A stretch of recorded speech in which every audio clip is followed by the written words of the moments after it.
This is TechSNAP, episode 421, for January 24th, 2020.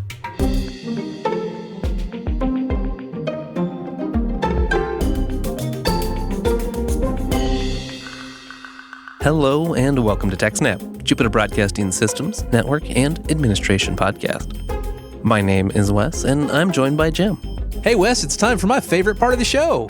Windows Update? Windows vulnerabilities. Yeah, it's been a wild Patch Tuesday this time around, and probably the showstopper was a flaw in the Windows cryptography subsystem, found by none other than the NSA. There's pretty much a critical vulnerability for everybody here. There's a crypto API spoofing vulnerability, Windows Remote Desktop Gateway, and a Remote Desktop Client vulnerability. These are mixed in with the 49 total vulnerabilities that got addressed in the most recent Patch Tuesday. Yeah, this is a bad one, so if you haven't already updated, go do that right now and then come back and finish the episode. Yeah, and honestly, Wes, this is that same lesson I'm just going to keep drumming into people's heads over and over and over again until I'm sure everybody's got it. You should be receiving the news after you're patched.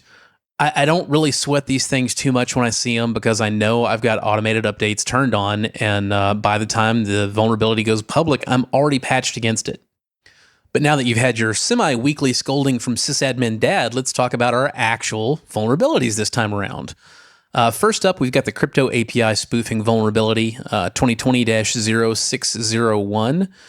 Basically, what this one boils down to is it throws a great big old monkey wrench into certificate validation. Somebody that is exploiting that vulnerability can bypass the trust store. They can deceive users into thinking that a piece of code has been signed by an entity which it has not been signed for. Also, they can just maliciously craft their own certificates for whatever host name they feel like. And any browser that's relying on Windows Crypto API won't issue a warning. They'll see the certificate as legitimate.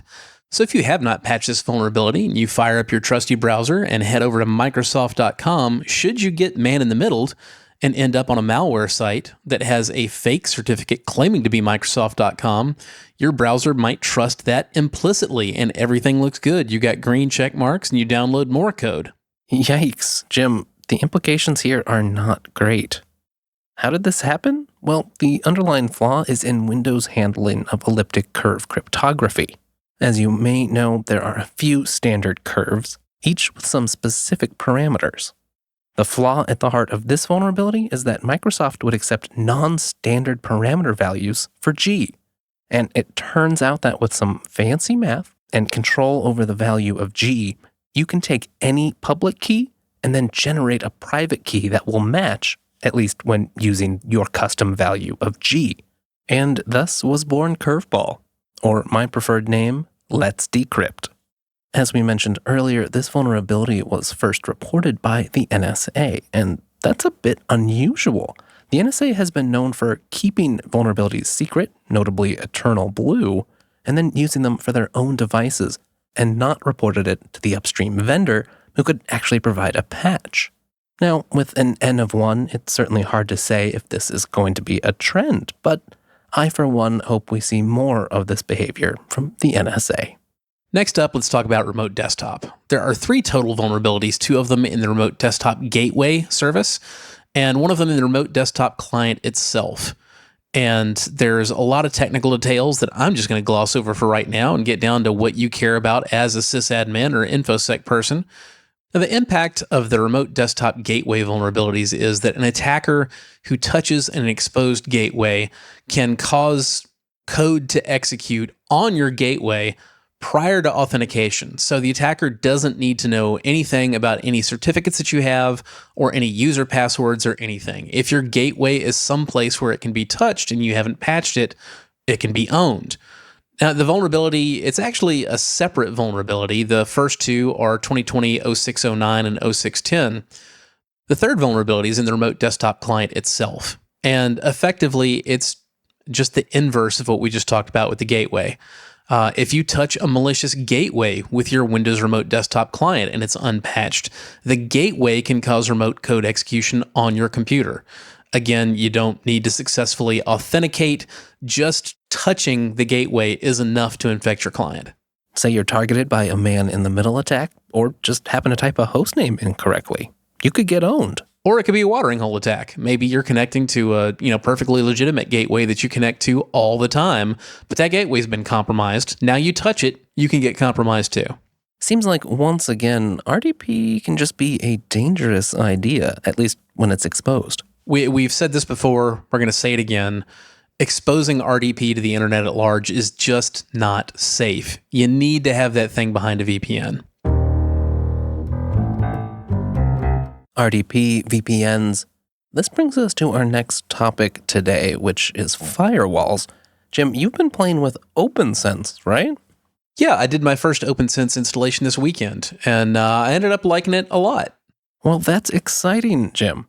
It's not every day you welcome a new firewall into the family.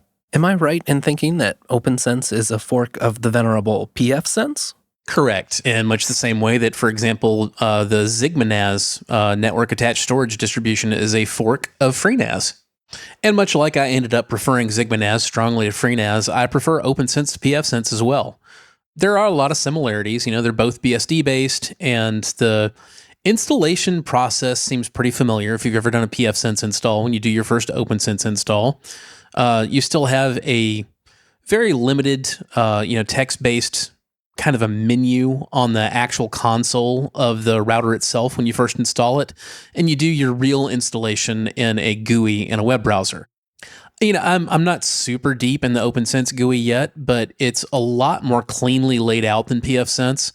And although I have been, on and off adminning, PFSense routers for about a year now, honestly, after one weekend, I feel more familiar with OPNsense than I do with the PFSense that I have almost a year under my belt with.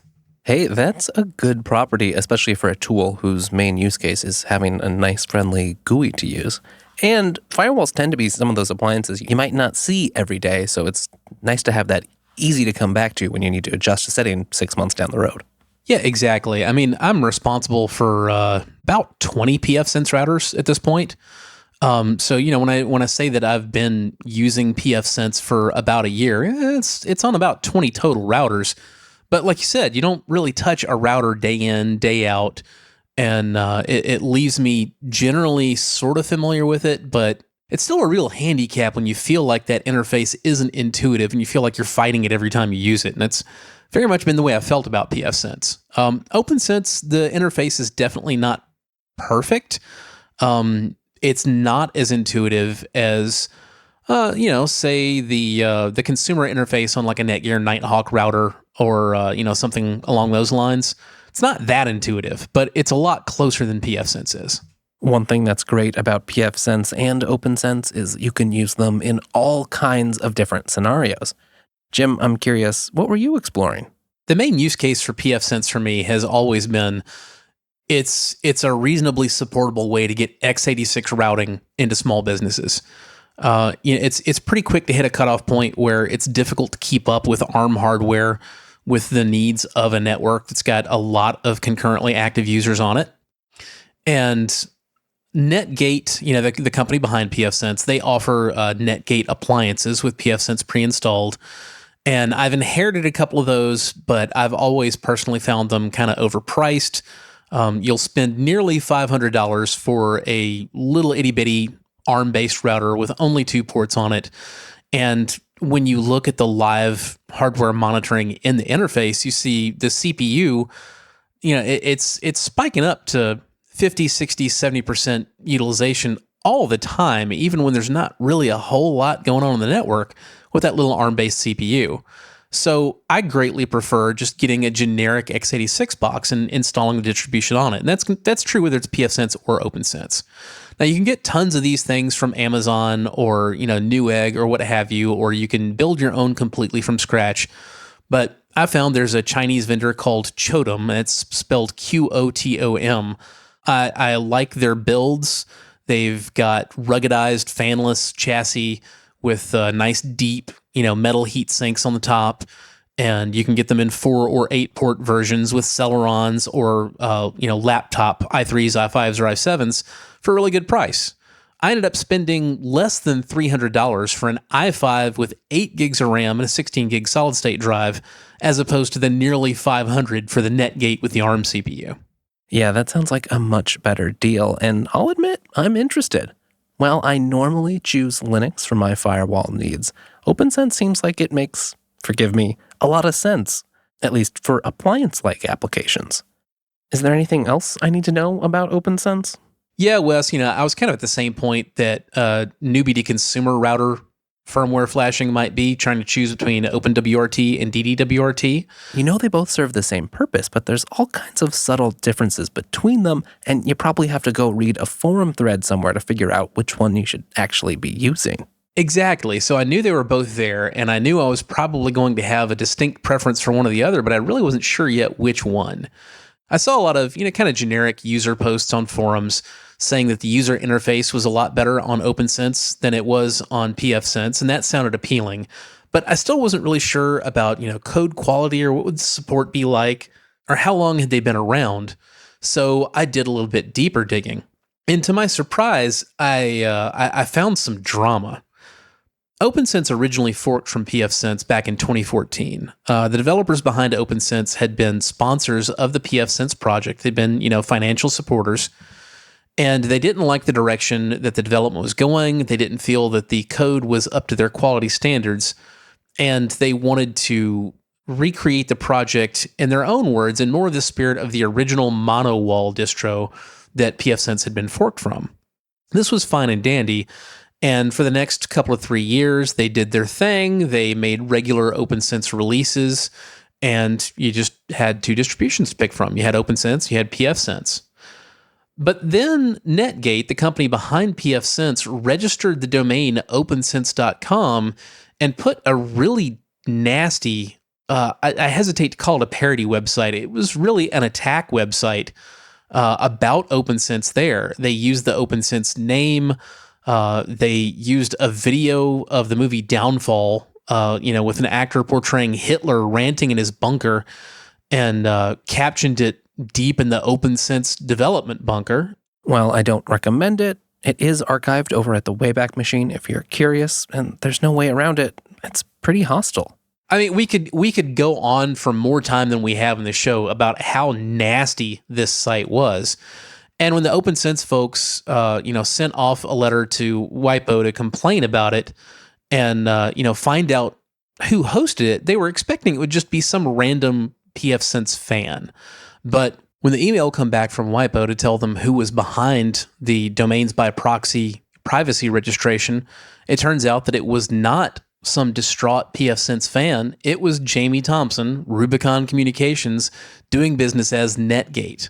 That is unfortunate. Yeah, wow. I mean, it's hard to really react adequately to this because in my sysadmin circles, pfSense is seen as the super professional, high performance, well supported, very commercial, very grown up, way to go with your small business routers. And that's not professional behavior.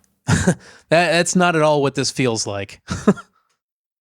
Well, anyway, Wes, long story short, that's a lot of drama and dirty laundry, and it's kind of ugly, but it certainly made me feel like I'm making the right choice and going with OPNsense rather than pfSense.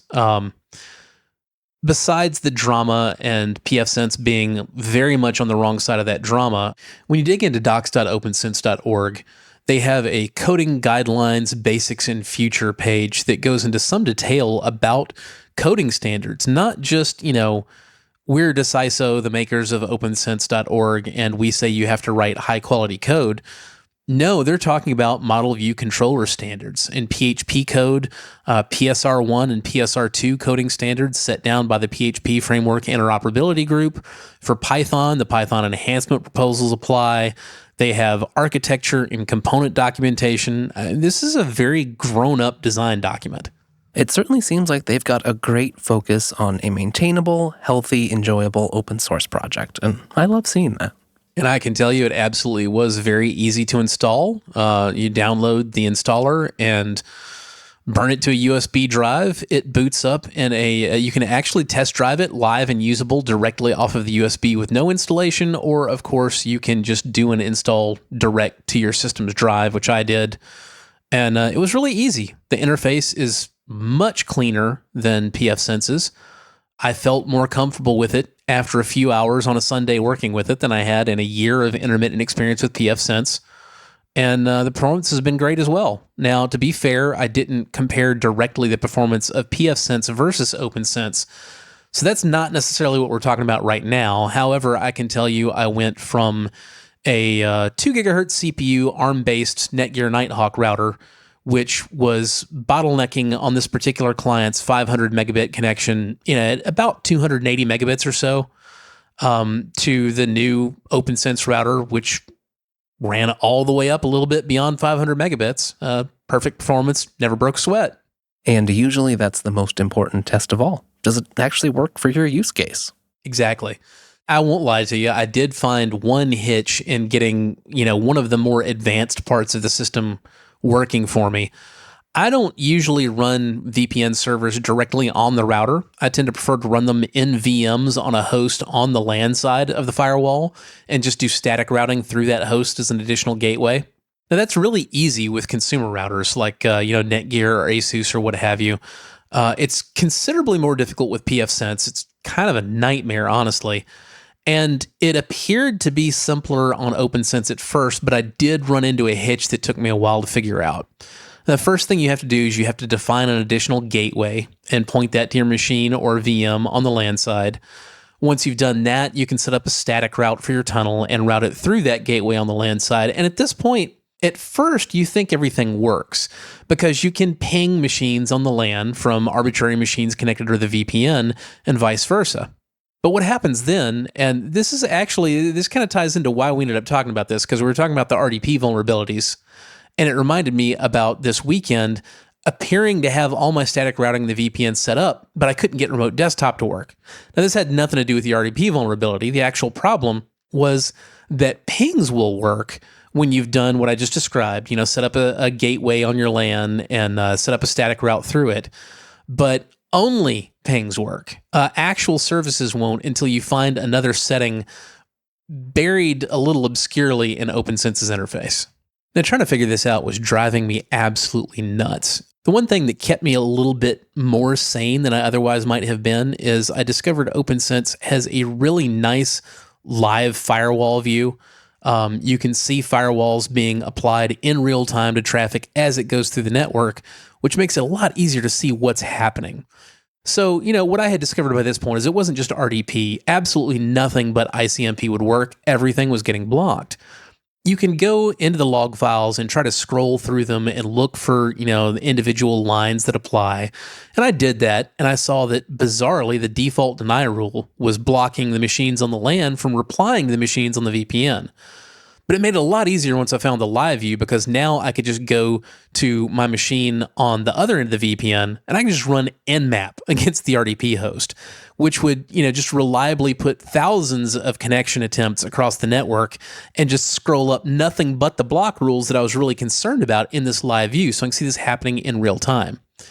Now, that didn't actually tell me what the problem was, but I finally did figure out what it was. You have to go into the firewall settings under there and advanced. There's a checkbox labeled static route filtering. If you tick that, it says bypass firewall rules for traffic on the same interface. This option only applies if you defined one or more static routes. If it's enabled, traffic that enters and leaves through the same interface won't be checked by the firewall. This was, in fact, the setting that I needed, and when I ticked that, now all of my services worked, and I could view that not only by the fact that RDP would now connect, but again, I could just run Nmap from my remote host, because what I'd actually done is, rather than continuing to bother this employee at a client who was actually at home trying to grill some ribs, and I'm bugging him, trying to get him to connect to the server. Yeah, I actually just spun up a little Linux machine on DigitalOcean, in a couple of minutes, and set up my OpenVPN creds on that, connected in, and now I'm just running Nmap from that VM, and I can just see live what's going on with it. I don't even have to wait for the Nmap to complete itself. I can just see the firewall rules go slamming by, and if they're green, I'm good. If they're red, haven't fixed the problem yet. That sounds like quite a good test case. I mean, there's always going to be some weird configuration issue when you're setting up a new firewall, but what's nice to know is that OPNsense has good debugging tooling built right in to help you resolve it. And it was just, again, I have to say it was a lot easier to navigate than pfSense. I have done a pretty significant amount of fighting with bizarre firewall rules, particularly, default denies that don't seem like they should really be kicking in, and yet they are on pfSense. And it felt a lot harder to find where I was going and to see what was going on. I felt a lot more lost. Well, I'm glad you've at least got another option. We'll have to check back in a couple months down the road and see how OPNsense performs.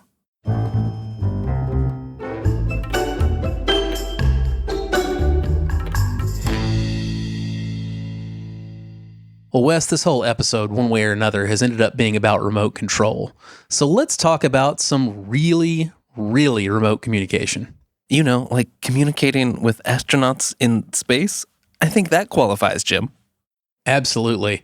So, there's a particular sound that most of us know from the iconic Apollo missions, the communications between the astronauts and mission control. There's a certain kind of a beep that you hear every once in a while, and most of us probably haven't really thought too much about it, but you'll recognize it both in the original Apollo communications and also where it gets sampled sometimes from music, like one of my own favorites from the 90s, Crystal Method's High Roller.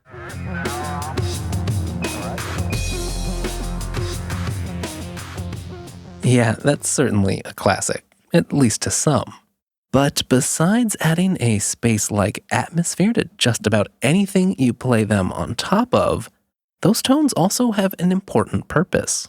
They also have a name. The beeps are called Quindar Tones, and I actually had to look that one up again to make sure because I thought it sounded too much like Thundar the Barbarian, and thought they might come with their trusty friend Ookla the Mock, but no, those are the beeps from the NASA transmissions. There are actually two different Quindar tones. They're both 250 milliseconds long, so you get a slightly higher pitch tone on the intro and a slightly lower pitch tone when a transmission is done. Now, since usually the Capcom would be in a busy, noisy control room, and you don't want those noises distracting the astronauts on their space mission, NASA implemented a push-to-talk system. Now, normally, something like push-to-talk is not a big deal to implement, but the space program had some very unique requirements. In order to keep in near constant communication with the spacecraft, NASA had tracking stations all over the world, and the audio from Capcom, which was going to be sent into space, was transmitted to those stations via dedicated telephone lines. The problem? These lines were just for voice. If NASA wanted to send control signals, like transmit on and off, they'd have to run an entirely separate set of wires, which would be expensive. So they came up with an ingenious solution. Use the same lines for both. No out-of-band communication and control, Wes. Do not like. Yeah, it's a hack, all right, and you can tell because those telephone lines, well, they're optimized for the human voice. And that means the control tones had to fit in the normal range of human speech. Thus, the Quindar tones were born.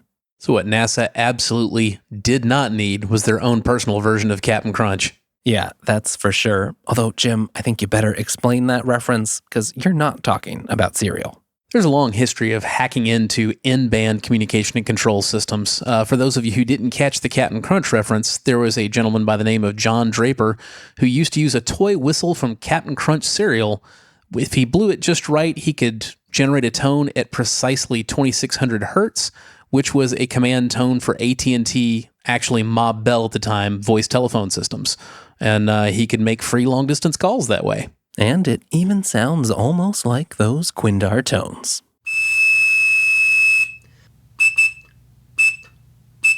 Two, 1, 2, 5, 5, 5, 1, 2, 1, 2. And that signal means it's the end of this episode of TechSNAP. But don't worry, you can find more over at techsnap.systems. We've got the full back catalog, show notes for each and every episode, and easy ways to get in touch. If you'd like more Jim, well, you can find him writing over at Ars Technica. Go check out his amazing guide to testing Wi-Fi gear. Jim, I think it's safe to say you've written the book on it now. Pretty much. And you're also on Twitter. At JRSSNet. I'm there too. I'm at Wes Payne. The whole network is at Jupiter Signal. Thank you so much for joining us. See you in a couple weeks, everybody.